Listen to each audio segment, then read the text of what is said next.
আর multiple indicator cluster survey যেটা গত বছর হয়েছে, সেটার ফাইন্ডিংস থেকে দেখা যাচ্ছে যে প্রায় শতকরা ৮৬% শিশু বাংলাদেশে জরিপ পূর্ববর্তী ১ মাসে কোনো না কোনো ধরনের শাস্তির শিকার হয়েছে। এবং এই শাস্তি কিন্তু শুধু শারীরিকভাবে আঘাত করা সেটা না, অনেক শাস্তি আছে যেটা মানসিক, শিশুকে নিয়ে উপহাস করা হচ্ছে, অপমান করা হচ্ছে। এখন কেন এই শাস্তিটা নিয়ে কথা বলতে হবে বা শাস্তি বিলোপ করতে হবে? সারা পৃথিবীতে অসংখ্য গবেষণা প্রমাণ করেছে যে শাস্তির ফলে শিশুর শারীরিক এবং মানসিক স্বাস্থ্য তো ক্ষতিগ্রস্ত হচ্ছেই, তার জীবনে দীর্ঘমেয়াদী অনেক রকমের প্রভাব পড়ছে।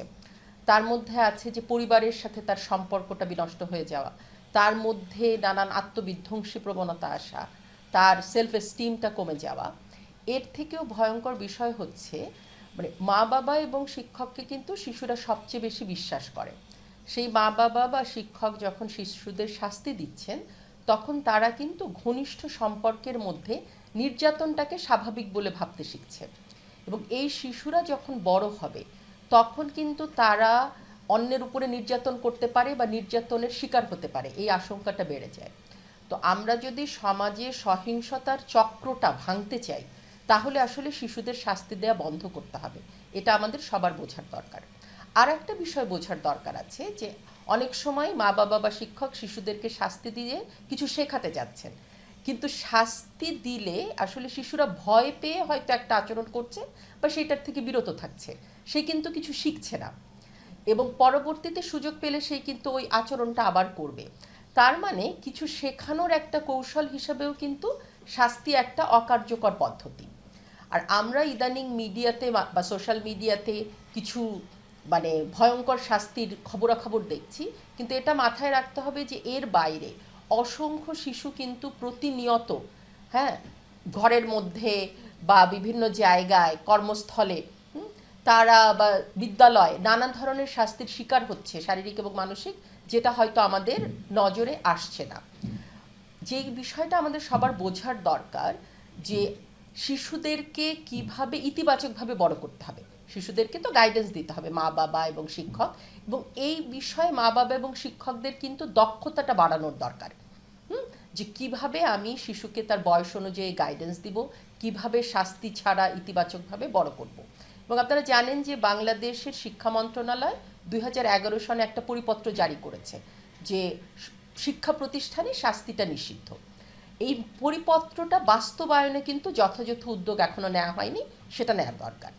এর পাশাপাশি মা বাবা এবং শিক্ষকের দক্ষতা বৃদ্ধি তো অবশ্যই করতে হবে, যাতে তারা ইতিবাচকভাবে শিশুদের বড় করতে পারেন, শেখাতে পারেন। পৃথিবীর ৭০টা দেশে সব ক্ষেত্রে শাস্তি নিষিদ্ধ করে একটি আইন প্রণয়ন করা হয়েছে, এবং তার মধ্যে পরিবারও অন্তর্ভুক্ত।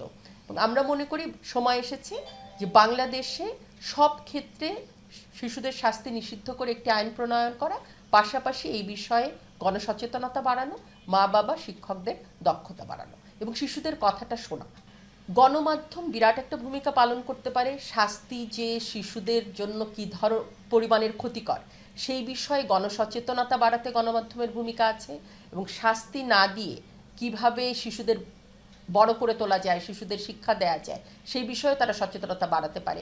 আমরা আমাদের কাজের অভিজ্ঞতা থেকেই জানি যে যখন মা বাবা এবং শিক্ষকদেরকে প্রশিক্ষণ দেওয়া হয়, তারা কিন্তু ইতিবাচকভাবে শিশুদের বড় করাটা, ইতিবাচকভাবে শিশুদের পড়াশোনা করাটা শিখতে পারেন এবং তাদের আচরণের পরিবর্তন হয়। সুতরাং আচরণ পরিবর্তন করা সম্ভব, এটা আমরা জানি।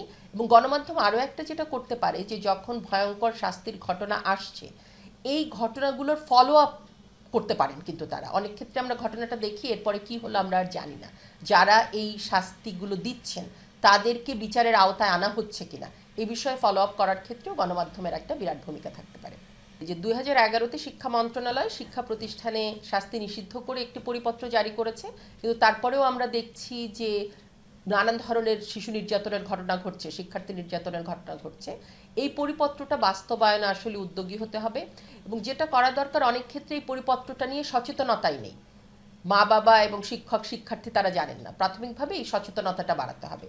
দ্বিতীয়ত, শিক্ষকদের দক্ষতা বাড়াতে হবে যাতে তারা ইতিবাচকভাবে শিক্ষার্থীদের শেখাতে পারেন। তৃতীয়ত, এই শিক্ষা প্রতিষ্ঠানগুলোতে যে মনিটরিং হয়, সেই মনিটরিং চেকলিস্টে কিন্তু এই শাস্তির বিষয়টা অন্তর্ভুক্ত থাকতে পারে। চতুর্থত, যেই স্কুল ম্যানেজমেন্ট কমিটিগুলো আছে তারা এই বিষয়টা তাদের নজরে আনতে পারে যে একটা স্কুলে শিক্ষার মান কেমন হচ্ছে সেটা তো খুব গুরুত্বপূর্ণ, পাশাপাশি এই স্কুলটা বা শিক্ষা প্রতিষ্ঠানটা শিক্ষার্থীদের জন্য নিরাপদ কিনা, সেখানে তারা শারীরিক এবং মানসিকভাবে নিরাপদে আছে কিনা, এবং তা না হলে আসলে তাদের কিন্তু পড়ালেখাও বাধাগ্রস্ত হবে। এবং নানান গবেষণায় কিন্তু দেখা গেছে যে যখন শিক্ষার্থীরা শাস্তির শিকার হচ্ছে বা একটা শিশু বাসাতে শাস্তির শিকার হচ্ছে বা শিক্ষা প্রতিষ্ঠানে শাস্তির শিকার হচ্ছে, সেটা তার স্বাস্থ্য তো ক্ষতিগ্রস্ত করেই, তার পড়ালেখার যে আউটকামটা সেটাও অনেক ক্ষতিগ্রস্ত করে। এবং শাস্তির ফলে অনেক শিশু ভয় পেয়ে বাড়ি ছেড়ে পালিয়েও যায়। আমরা যে অনেক রকমের ঘটনা দেখি শিশুরা পালিয়ে গেছে, এটা কিন্তু অনেক ক্ষেত্রে ভয় পেয়ে পালিয়ে যাচ্ছে। শিশুদের মধ্যে কিন্তু অনেক অপরাধ প্রবণতা বাড়ে যারা শাস্তির শিকার হয়। তো শাস্তির যে কুফলগুলো, এটা যদি আমরা বুঝতে না পারি, আমরা অনেক সময় যেটা করছি যে খুব স্বল্প মেয়াদে আমি শিশুকে শাস্তি দিলাম, শিশু এটা করবে, বাট দীর্ঘমেয়াদে তার জীবনে কি প্রভাব পড়লো এটা আমরা অনেক সময় বুঝতে পারি না। আর একটা জিনিস আমার কাছে মনে হয়, শিশু বিকাশের পর্যায়গুলো আমাদের বোঝার দরকার। কারণ অনেক সময় আমরা শিশুকে শাস্তি দিচ্ছি এমন একটা কারণে যেটা ওই বয়সে খুব স্বাভাবিক। আমি যদি উদাহরণ দিয়ে বলি যে 3 বছরের একটা শিশু, সে হয়তো ছবি আঁকছে, এই সময় মা বাবার বাইরের একটা অ্যাপয়েন্টমেন্ট আছে, ওই সময় কিন্তু শিশুর মস্তিষ্কের ডেভেলপমেন্ট এতটা হয়নি যে সে টাইমলি একটা জায়গায় যাওয়ার প্রয়োজনীয়তাটা বোঝে। এই সময় কিন্তু শিশুকে ওই জিনিসটা বুঝিয়ে বলতে হবে। হ্যাঁ, কিন্তু তা না করে আমরা কি করলাম, শাস্তি দিলাম। তো বা একটা কিশোর বা কিশোরী, ওই সময় তার যে ডেভেলপমেন্টাল স্টেজ, ওই সময় কিন্তু সে তার পিয়ার গ্রুপের সাথে বিলং করতে চাইবে, তার একটা ব্যক্তি স্বাধীনতা গড়ে উঠছে। আমরা এটাকে রেসপেক্ট করে কিভাবে তাকে গাইডেন্সটা দিতে পারি। আমাদের সমাজের টার্মিনোলজিগুলোই প্রবলেমেটিক। আমরা বলি শাসন করা, আসলে বিষয়টা শব্দটা শাসন হওয়া উচিত না, শব্দটা হওয়া উচিত আমরা শিশুদেরকে তার বয়স অনুযায়ী গাইডেন্সটা দেব। সেটা আমাদের সবাইকে শিখতে হবে।